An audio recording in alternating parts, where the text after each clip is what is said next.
Movie का start होता है एक ऐसे सीन को दिखाते हुए जिसमें आसमान से कुछ लोग गिर रहे होते हैं और उसमें डेन भी होता है। ये सब लोग पानी में गिरते हैं और जब डेन पानी से बाहर आता है तो उसके हाथ में गन होती है, जैसे ये लोग कोई वॉर लड़ने वाले हों। और फिर यहाँ से हमें सीन 28 साल यानी 28 इयर्स पहले का दिखाया जाता है। हम डेन को ही देखते हैं और उस बेटी की बर्थडे थी तो इस वजह से डेन उसके लिए काफी ज्यादा गिफ्ट लेकर आया था। तभी उसकी वाइफ उसे बताती है कि डेन के फादर का लेटर आया है अपनी ग्रैंड डॉटर यानी डेन की बेटी के लिए। तो डेन अपनी वाइफ से कहता है, मैंने आपको कितनी बार कहा कि मुझे उनके ग्रीटिंग्स की कोई जरूरत नहीं है और वो भूल जाएं कि उनकी कोई ग्रैंड डॉटर भी है। डेन एक बायोलॉजिस्ट होता है लेकिन आजकल वो टीचिंग कर रहा होता है जिसमें उसका ज्यादा इंटरेस्ट नहीं होता। तो वो किसी जॉब के इंटरव्यू के लिए जा रहा होता है जो रिसर्च रिलेटेड होती है, लेकिन वहाँ जाने से पहले ही उसे रिजेक्शन कॉल आ जाती है जिसकी वजह से वो काफी ज्यादा एग्रेसिव हो जाता है क्योंकि उसका दिल टूट चुका था। घर में वापस आता है और अपनी बेटी के साथ टीवी देखने लगता है जिस पर कोई फुटबॉल मैच लगा होता है। और तभी हम एक बहुत सरप्राइजिंग सीन देखते हैं कि स्टेडियम में एक एक्सप्लोजन होता है जिससे बहुत सारी लाइट बाहर आती है और साथ साथ कुछ लोग भी, उन लोगों ने आर्मी यूनिफॉर्म पहना होता है जैसे वो आर्मी के ही लोग हों। को लीड कर रही थी एक लड़की जिसका नाम था लेफ्टिनेंट हार्ट। वो काफी ज्यादा ब्रेव लग रही होती है। वो वहाँ के लोगों से बात करने लगती है कि हम फ्यूचर से आए हैं, फ्यूचर में एक बहुत बड़ी वॉर छिड़ गई है और उसके लिए हमें आप लोगों की जरूरत है। जितने ज्यादा लोग हमारे साथ आ सके उतनी ही जल्दी हम इस वॉर पे काबू पा सकेंगे, यानी इसको कंट्रोल कर सकेंगे। अब इस बात को सीरियस लेते हुए गवर्नमेंट काफी ज्यादा लोग इनके साथ भेज देती है क्योंकि वाकई फ्यूचर में कोई वॉर छिड़ गई थी और उससे लड़ना बहुत जरूरी था। अगर फ्यूचर की इस वॉर को खत्म ना किया जाता तो फ्यूचर में कोई भी इंसान बाकी ना बचता, न उनके रहने के लिए कोई भी जगह सूटेबल रहती। अब 1 साल का वक्त गुजर चुका था। लोग वॉर लड़ने के लिए जाते रहते लेकिन वहाँ जाते ही काफी ज्यादा लोग मारे जाते और जो वापिस आते प्रेजेंट में वो बहुत कम लोग होते, जिसकी वजह से उनकी फैमिलीज भी काफी दुखी हो जाती और लोग सोचते कि हम जाएं कि ना जाएं। फिर एक दिन डेन एज यूजुअल स्कूल जाता है। ना तो उसका पढ़ाने का दिल कर रहा होता है उस दिन, ना ही बच्चों का पढ़ने का। तो डेन सब बच्चों से कहता है कि ठीक है हम किसी और चीज को डिस्कस करते हैं। लेकिन तभी उसे एक मैसेज रिसीव होता है, कोई उसे रिसर्च सेंटर बुला रहा होता है कि हमें आपकी जरूरत है, फौरन वहाँ पहुँचे। अब डेन सीधा वहाँ पर जाता है। वहाँ पर जाते ही डेन को पकड़ लिया जाता है। उस पर कई ज्यादा एक्सपेरिमेंट्स करने के बाद उसके हाथ के साथ एक डिवाइस फिट कर दी जाती है और उसे कहा जाता है कि आपको हमें वॉर में भेजना होगा जो कि फ्यूचर में जाकर लड़ी जाएगी। और हम आपको ये भी प्रिडिक्ट कर दें यानी बता दें कि आज से पूरे 7 साल बाद आपकी डेथ हो जाएगी, तब तक आपको अपनी पावर उस वॉर में लगानी होगी। तो डेन उन सबसे कहता है, आप लोग कैसी बातें कर रहे हैं, मेरी डेथ हो जाएगी और फिर भी आप लोग मुझे वहाँ पर भेज रहे हैं। तो वो लोग कहते हैं इजी रहें, आपके हाथ में जो हमने डिवाइस फिट की है इसकी वजह से हम आपको लोकेट कर लेंगे। अब डेन के पास कोई चांस भी नहीं होता कि वो उस डिवाइस को अपने हाथ से अलग कर सके, यहाँ से भाग कर जा सके। उसे अब उस वॉर में जाना ही था। वो सीधा अपनी वाइफ के पास जाता है जो कि एक थेरेपिस्ट होती है और उन लोगों के साथ डील किया करती थी या उनकी थेरेपी किया करती थी जो जंग से लड़कर वापस आते थे प्रेजेंट में। जब डेन अपनी वाइफ को बताता है कि मुझे भी चूज किया गया है, अब मैं भी फ्यूचर में जाके वॉर लड़ूंगा, मुझे बताओ मैं क्या करूं। तो उसकी वाइफ कहती है कि डेन क्या आप नहीं जानते वॉर में जाना किसी खतरे से खाली नहीं है, वो एक टॉर्चर है और मैं जानती हूँ ना कि जब लोग फ्यूचर से वापस आते हैं तो उनकी हालत कैसी होती है। मैं उनसे डील करती हूँ, हालत मुझसे देखी नहीं जाती, मैं आपको जाने नहीं दे सकती। तो डेन कहता है कि मैं भी यही चाहता हूँ, हमारी एक छोटी सी बेटी है,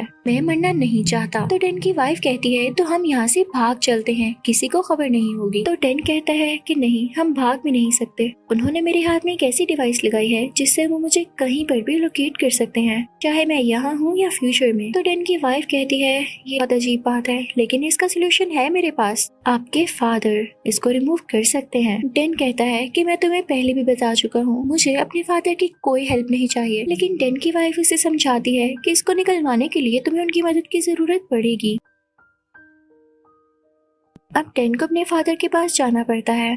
आप भी सोच रहे होंगे कि डेन अपने फादर से इतनी हेट क्यों करता है, उनको पसंद क्यों नहीं करता। वो इसलिए कि डेन जब बहुत छोटा था तो डेन के फादर उसे और उसकी मदर को छोड़ गए थे। खैर अब डेन अपने फादर के पास पहुंचता है जिनकी पर्सनैलिटी काफी डिसेंट लग रही होती है क्योंकि वो भी आर्मी में रह चुके थे लेकिन अब अपने शौक के लिए प्लेन्स उड़ाया करते थे। डेन उनके पास जाके कहता है कि मुझे इस डिवाइस को हटवाना है। तो वो कहते हैं कि इसे इधर लेकर आओ, मैं इसे बड़े आराम से निकाल दूंगा। लेकिन लेकिन तभी टेन पास्ट की बातें छेड़ देता है कि जब आप हमें छोड़ कर गए तब आपको ख्याल क्यों नहीं आया, जिसको सुनकर टेन के फादर को गुस्सा आ जाता है और टेन भी कुछ कम जिद्दी नहीं था तो वो इस डिवाइस को बगैर निकलवाए ही वापस आ जाता है और अपनी वाइफ के पास जाकर कहता है कि और कोई चारा नहीं, मुझे अब चुन ही लिया गया है तो मुझे वॉर में जाना होगा। तो टेन की वाइफ काफी सैड हो जाती है और कहती है अगर आपने भी इस डिसीजन को मान लिया है तो मैं आपको कैसे रोक सकती हूँ, अपना ख्याल रखिएगा। लेकिन हमारी बेटी के बारे में मैं कुछ नहीं कह सकती, वो आपसे बहुत प्यार करती है, आप उससे जाकर पूछ लें। अब टेन सीधा अपनी बेटी के पास जाता है।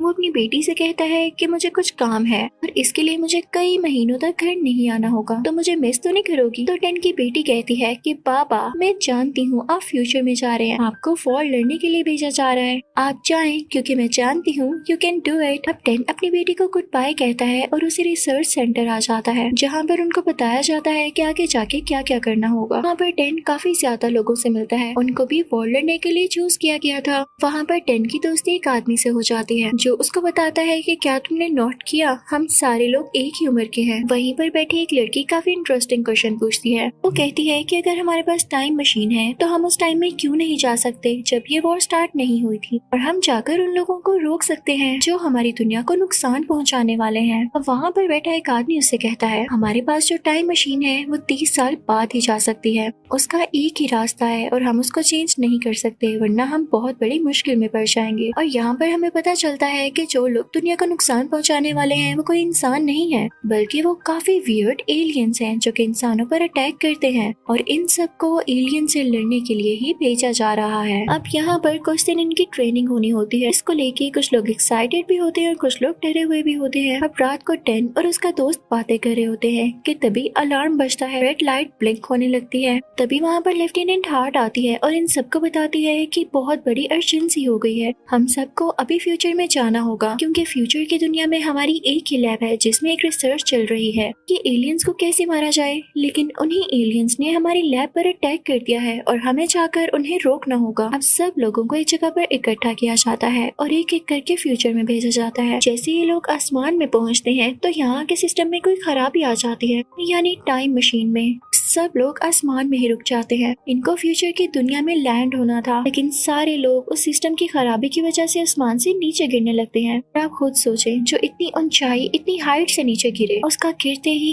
क्या हाल होगा। अब यहाँ पे हमें वही सीन दिखाया जाता है जो कि मूवी की स्टार्टिंग में हमने देखा कि टेन और उसके साथ कुछ लोग उस पानी में गिरते हैं जहाँ से टेन बाहर आया था। वो एक स्विमिंग पूल होता है। टेन और उसके साथ कुछ लोगों के अलावा बाकी सारे लोग उसी वक्त मारे जाते हैं। ये बुरी हुई और अब इन्हीं लोगों को उन एलियन से लड़ना होगा। पर एक कर्नल आती है जो कि एक फीमेल होती है, वो टेन को बाकी लोगों का लीडर बना देती है। उनसे कहती है कि पास ही लैब में कुछ लोग हैं, उनको जाकर बचाना होगा। अब जैसे ही टेन अपनी टीम को लेके उस लैब में जाता है तो देखता है वहाँ के सब लोग मारे जा चुके हैं और उनको किसी और ने नहीं बल्कि एलियंस ने मारा है। टेन फौरन से उस कर्नल से कांटेक्ट करता है। वो बताता है कि सब लोग मारे जा चुके हैं, अब लैब में हमें क्या काम है। तो कर्नल कहती है कि लैब में कुछ इन्फॉर्मेशन है, वहाँ पर कुछ हार्ड ड्राइव्स होंगी जिन्हें तुम्हें लेकर आना है। लेकिन टेन जैसे ही आगे बढ़ता है उन हार्ड ड्राइव्स को लेने के लिए तो उससे पहले ही वो एलियंस उस पर अटैक कर देते हैं। लेकिन टेन और उसकी टीम जल्दी से यहाँ से बाहर आ जाते हैं और ये डिसाइड करते हैं कि जहाँ पर एलियंस का पूरा ग्रुप है उस जगह को बॉम्ब से उड़ा दिया जाएगा। अब टेन और दूर भागने लगती है क्योंकि उस बिल्डिंग पर बॉम्ब गिरा दिया जाता है जहाँ पर एलियंस होते हैं। इसकी वजह से एलियंस मारे तो जाते हैं जो कि उस बिल्डिंग में होते हैं, लेकिन बीच में टेन और उसकी टीम के कुछ लोग जख्मी हो जाते हैं। ये सब बेहोश हो चुके होते हैं और जब टेन की आंख खुलती है तो वो एक कैंप में होता है जहाँ पर उसके जख्मों को यानी वाउंड्स को ठीक किया गया था। उसकी टीम में से सिर्फ एक आदमी बचा था, वही उसका दोस्त। वो दोनों काफी उदास हो जाते हैं और बाहर आते हैं। बाहर एक और आदमी बैठा होता है। इनको पता चलता है कि ये फ्यूचर में 3 बार आ चुका है वॉर लड़ने के लिए। अब टेन उस आदमी से उसका नाम पूछता है तो वो अपना नाम डोरियन बताता है। टेन कहता है कि तुम 3 बार फ्यूचर में क्यों आए, क्या तुम्हारी फैमिली नहीं या तुम्हें अपनी जान खोने से डर नहीं लगता। तो डोरियन कहता है कि डर कैसे ऐसा, मुझे कैंसर है और जल्दी मैं तो वैसे भी मारा जाऊंगा, तो क्यों ना वॉर में मर जाऊं। अब टेन उसे काफी इंस्पायर होता है। अब वहाँ पर वह फीमेल कर्नल टेन को बुलाकर शाबाश देती है कि आपने बहुत अच्छा काम किया है और आप हमारे लिए हार्ड ड्राइव्स को भी सेव करके लाए हैं। तो टेन कहता है कि मुझे तुम्हारी शक्ल जानी पहचानी लग रही है, तुम्हारा नाम क्या है। तो वो फीमेल कर्नल अपना नाम बताती है और कहती है मैं टेन फॉस्टर की बेटी हूँ। यानी ये कोई और नहीं बल्कि टेन की अपनी बेटी थी, जो कि फ्यूचर में अब बड़ी हो चुकी थी और कर्नल बन चुकी थी। टेन अपनी बेटी से कहता है I am proud of you, मुझे बहुत खुशी हो रही है। वो अपनी बेटी को प्यार करने के लिए आगे बढ़ता है तो उसकी बेटी कहती है नहीं सॉरी डैड, आप यहाँ पे सिर्फ एक सोल्जर बनकर आए हैं, ये मत सोचिएगा कि आप मेरे फादर हैं तो इसलिए मैंने आपको यहाँ बुलाया। टेन को ऐसे फील होता है जैसे उसकी बेटी का बिहेवियर उसके साथ वैसा ही है जैसा टेन का अपने फादर के साथ है। फिर अब टेन की बेटी यानी कर्नल कहती है कि आप ज्यादा मत सोचें, हमें अगले मिशन पर ध्यान देना होगा। टेन पूछता है कि वो क्या, तो कर्नल बताती है कि हमें वहाँ पर जाना होगा जहाँ पर फीमेल एलियंस अंडे देती हैं। वहाँ से हमें एक फीमेल एलियन को पकड़ कर लाना होगा ताकि हमें सारा कुछ पता चल सके कि ये एलियंस जीते किस पर हैं और मरेंगे कैसे। अब कर्नल और टेन हेलीकॉप्टर में बैठ के उस जगह जाने लगते हैं। तो रास्ते में कर्नल अपने फादर यानी टेन को बता रही होती है कि देखते ही देखते एलियंस बहुत ज्यादा होते जा रहे हैं और हमें इसको रोकना होगा, वरना जल्द ही ये एलियंस इतने ज्यादा हो जाएंगे कि सब इंसानों को मार डालेंगे और उनको खा भी लेंगे। फाइनली ये लोग वहाँ पर पहुँच जाते हैं। अब कर्नल अपने डैड टेन से कहती है कि आप ऊपर हेलीकॉप्टर में ही रुके, मैं नीचे जाती हूँ और बाकी लोगों की हेल्प करती हूँ उस फीमेल को पकड़ने के लिए। अब ये सब लोग उस फीमेल एलियन को केज में डालने की कोशिश कर रहे होते हैं, लेकिन वो काफी स्ट्रॉन्ग होती है, किसी के हाथ नहीं आ रही होती। इतनी ही देर में बाकी एलियंस को भी पता चल जाता है और वो इन पर अटैक करने के लिए आगे बढ़ते हैं। तो टेन के दिल को कुछ होता है कि कहीं मेरी बेटी को कुछ ना हो जाए, वो भी फौरन से नीचे उतर जाता है। लेकिन तब तक उन लोगों ने उस फीमेल एलियन को केज में डाल दिया होता है और एक हेलीकॉप्टर के थ्रू उसे भेज दिया जाता है। लेकिन इससे पहले कि कर्नल और टेन हेलीकॉप्टर में जाते, बाकी के एलियंस दूसरे हेलीकॉप्टर्स को तबाह कर चुके थे। तो अब इनको एक गाड़ी पकड़नी पड़ती है, इसमें ये लोग चलने लगते हैं और एलियंस भी इनके पीछे पीछे होते हैं। अब ये लोग बहुत मुश्किल से एक समंदर के पास आकर रुकते हैं। वो कर्नल कहने लगती है कि जब मैंने आपको कहा था कि आप ऊपर हेलीकॉप्टर में रहिएगा तो आप हेलीकॉप्टर नीचे लाए क्यों। तो टेन कहता है क्योंकि मैं तुमसे बहुत प्यार करता हूँ, मैं तुम्हारी मदद करना चाहता था। तो वो कर्नल कहती है बस रहने दें आप इस प्यार को। तो टेन कहता है क्या हुआ, तुम मुझसे इतनी नफरत क्यों करती हो। तो कर्नल कहती है जैसे आप अपने डैड से करते हैं, याद है जब मैं छोटी थी तो आप मुझे छोड़कर चले गए थे, उसके बाद मामा और आप में सेपरेशन हो गई और उसके कुछ ही साल बाद आपकी डेथ हो गई, मैंने आपके साथ क्या टाइम गुजारा। वहाँ पर वो दोनों काफी इमोशनल हो जाते हैं। लेकिन इस वक्त सिचुएशन काफी खराब होती है तो इन लोगों को अपने अगले मिशन को देखना था। ये लोग सीधा उस लैब की तरफ जाते हैं जहाँ पर उस फीमेल एलियन को कैद किया गया था। अब वहाँ जाते ही वो कर्नल उस फीमेल एलियन का ब्लड सैंपल लेती है ताकि कोई ऐसी चीज तैयार कर सके जिससे इन एलियंस को मारा जा सके। अब वो अपने डैड यानी टेन के पास जाती है और कहती है कि इन एलियंस को मारने के लिए मैं कोई टॉक्सिन बना तो लूं, लेकिन हमारे पास यहाँ इतना स्टॉक नहीं है, तो आपको वापस प्रेजेंट में जाना होगा और जो टॉक्सिन मैं बनाऊं आपको उसकी कॉपीज बनानी होंगी। तब तक यहाँ मैं अपनी रिसर्च कंटिन्यू रखूंगी। तो टेन काफी हैरान होता है और कर्नल यानी अपनी बेटी से पूछता है कि आप मुझे क्यों भेज रही हो, कभी आप कहती हो कि आपको अपने फादर से नफरत है। तो टेन कहती है बस करें डैड, मुझे सबसे ज्यादा ट्रस्ट अपने फादर पर ही है और मैं जानती हूँ आप कर सकते हैं, याद नहीं मैंने आपको पहले भी कहा था यू कैन डू इट। जिसको सुनकर टेन काफी खुश होता है, लेकिन वो अपनी बेटी से कहता है कि मैं तुम्हें यहाँ अकेले छोड़कर कैसे जा सकता हूँ, ट्रस्ट मुझे भी तुम पर है, लेकिन ये एलियंस बहुत खतरनाक है। तो कर्नल कहती है कि मैं भी आपकी बेटी हूँ, मैं इनसे लड़ सकती हूँ। तो टेन कहता है कि ठीक है मैं जाऊंगा लेकिन जल्द ही वापस आ जाऊंगा। तो वो दोनों उस जगह के लिए निकल जाते हैं जहाँ से टाइम मशीन को यूज करते हुए टेन ने प्रेजेंट में वापस जाना था। लेकिन तभी उस फीमेल एलियन को होश आ जाता है और वो जोर जोर से बोलने लगती है, जिसकी आवाज सुनकर बाकी एलियंस भी वहाँ पर आ जाते हैं और उन दोनों पर अटैक करने की कोशिश करते हैं। तभी एक एलियन उस कर्नल को काफी जख्मी कर देता है। टेन फौरन से अपनी बेटी के पास जाता है और कहता है कि बेटा अब मैं तुम्हें छोड़कर नहीं जाऊंगा। तो कर्नल कहती है कि पापा आपको जाना होगा और उन सब बातों के लिए मुझे माफ कर दें, मैं बस आपसे नाराज थी क्योंकि मैं आपसे बहुत प्यार करती थी, लेकिन अब मुझे पता चल गया है कि अब क्यों गए, मैं आज भी आपसे उतना ही प्यार करती हूँ। इसी के साथ एक एलियन कर्नल को अपनी तरफ खींच लेता है। टेन अपनी बेटी को बचाने के लिए वहाँ जंप लगाता है, लेकिन तभी टाइम मशीन में होने की वजह से वो प्रेजेंट में आकर गिरता है। और जब वो होश संभालता है तो काफी ज्यादा उदास होता है, क्योंकि उसे डर होता है कि कहीं एलियंस ने उसकी बेटी को मार ना दिया हो। वहाँ पर देखता है कि उसका दोस्त भी वही है। तभी वो लेफ्टिनेंट हार्ट से कहता है कि फौरन से इस टॉक्सिन की कॉपीज बनाए, मुझे इसको फ्यूचर में लेकर जाना है। मेरी बेटी मेरा इंतजार कर रही होगी और मैं तो ये भी नहीं जानता कि वो जिंदा है या नहीं, लेकिन उसका ख्वाब था कि वो ये टॉक्सिन उन एलियंस पर यूज करे और उन्हें मार डाले। तो लेफ्टिनेंट कहती है कि नहीं, अब हम फ्यूचर में नहीं जा सकते, हमारी टाइम मशीन खराब हो चुकी है। जिसको सुन के टेन काफी उदास हो जाता है। वो सीधा अपने घर जाता है, अपनी वाइफ और बेटी से मिलता है और अपनी बेटी को बहुत प्यार करता है, क्योंकि वो जानता था कि उसकी बेटी बड़े होकर कितनी इंटेलिजेंट और ब्रेव गर्ल बनेगी। अपनी वाइफ को सब कुछ बताता है कि हमारी बेटी दुनिया की हीरो बनेगी। यही है वो जिसने एक टॉक्सिन बनाया है जिससे फ्यूचर में एलियंस को मारा जा सकेगा। अब टेन सीधा डोरियन के पास जाता है। वो भी प्रेजेंट में आ चुका होता है। उसके पास एक एलियन का नाखून होता है, जिससे उनको पता चल सकता था कि इन एलियंस का ओरिजिन क्या है। टेन सीधा उस नाखून को अपने दोस्त के पास लेकर जाता है, जो कि उसको चेक करके बताता है कि इसमें लावा की राख है। लेकिन ये वो सब जानने के लिए काफी नहीं कि इन एलियंस ने सबसे पहले कहाँ पर अटैक किया और ये आए कहाँ से। तभी टेन कहता है कि रुके, मैं जिस क्लास को पढ़ाता हूँ उसमें एक ऐसा लड़का है जो हर वक्त लावा की बातें करता था, क्या पता वो हमें कुछ बता सके। अब ये सारे लोग उस बच्चे यानी स्टूडेंट के पास जाते हैं। वो बताता है कि जिस जगह लावा निकला था उसके कई साल बाद वहाँ पर बर्फबारी शुरू हो गई और इतनी ज्यादा बर्फबारी हुई कि वो लावा और उसकी राख उस बर्फ के नीचे ही दब गई और वो एलियंस भी वहीं कहीं थे जो कि उस बर्फ के नीचे ही रहने लगे। लेकिन फ्यूचर में जब सूरज की गर्म शुआओं से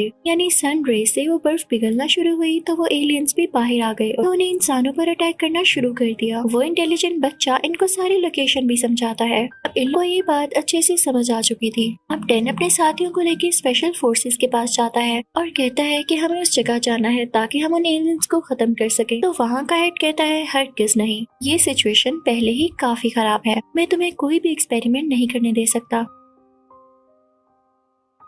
टेन पहले तो काफी होपलेस हो जाता है, लेकिन तभी उसे ख्याल आता है कि उसके फादर को प्लेन उड़ाने का काफी शौक है और उनके पास स्पेयर प्लेन पड़ा भी होगा। टेन सीधा अपने फादर के पास जाता है और उनको बताता है कि आपकी ग्रैंड डॉटर अब एक कर्नल है, वो फ्यूचर में बहुत अच्छा काम कर रही है, लेकिन अब उसकी जान खतरे में है क्योंकि एलियंस उसे अपने साथ ले गए हैं। अगर अभी हमने एलियंस को मार दिया तो फ्यूचर में मेरी बेटी की जान को भी कोई खतरा नहीं होगा। अब क्योंकि जेम्स के फादर अपनी ग्रैंड डॉटर से बहुत प्यार करते थे तो वो मान जाते हैं कि हम सब मिलके उस जगह जाएंगे। उनके साथ लेफ्टिनेंट हार्ट भी आ जाती है, जिसने टॉक्सिन की कई ज्यादा कॉपीज बना ली थी और उनकी टीम में कुछ और लोग भी होते हैं जो कि वहाँ पर जाकर एलियंस को मारने वाले थे। अब ये सब लोग उस जगह पहुँच जाते हैं और बर्फ को पिघलाने के लिए एक ब्लास्ट करते हैं। टेन के फादर और टेन का दोस्त बाहर ही रुकते हैं और टेन खुद बर्फ के नीचे जाकर देखता है कि एलियंस रहते कहाँ थे। इन्हें एक ऐसा रूम दिखाई देता है जिसमें काफी ज्यादा एलियंस सोए होते हैं और कई सालों बाद ये जिंदा होने वाले थे, यानी एक्टिवेट होने वाले थे और लोगों पर अटैक करने वाले थे। अब टेन कहता है कि हमारे पास टॉक्सिन तो है, हम वो इन पर यूज करते हैं ताकि ये सब अभी मारे जाए और फ्यूचर में हमें तंग न करें।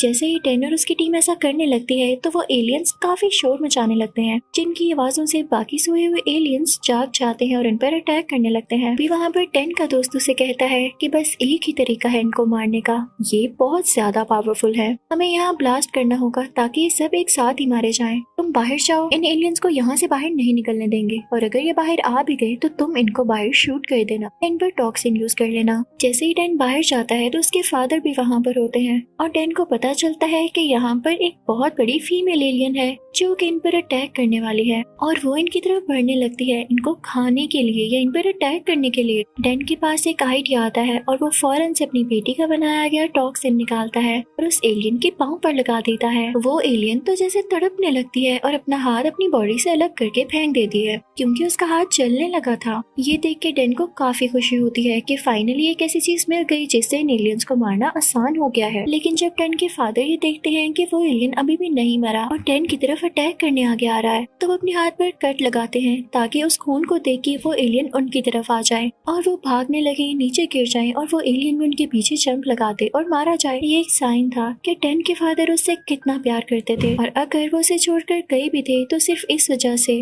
फ्यूचर में उनकी जरूरत थी। जैसे टेन गया वो अपनी फैमिली को छोड़ना तो नहीं चाहता था लेकिन उसे जाना पड़ा। अब जब टेन ये सारी बातें फील करता है तो उसे रिग्रेट होने लगता है, जल्दी से टॉक्सिन बाहर निकालता है और उस एलियन के मुंह में डाल देता देता है जिससे वो एलियन जलने लगता है और वहीं पर खत्म हो जाता है। यहाँ हम देखते हैं कि डैन को रियलाइज हो चुका था कि उसे अपने फादर से कितना प्यार है और उससे कई ज्यादा प्यार उसके फादर को उससे है। अब वो सारे लोग सेफली अपने घर जाते हैं और डैन के साथ इस बार उसके फादर यानी उसकी बेटी के ग्रैंडफादर भी थे। वो सब एक दूसरे से मिलते हैं और बहुत खुश होते हैं और एक दूसरे से प्रॉमिस करते हैं कि कभी अलग नहीं होंगे। इसी के साथ इस मूवी की यहाँ पर हैप्पी एंडिंग होती है क्योंकि अब फ्यूचर में भी कुछ खराब नहीं होने वाला था। आई होप आपको एक्सप्लेनेशन अच्छी लगी होगी। Thank you for watching.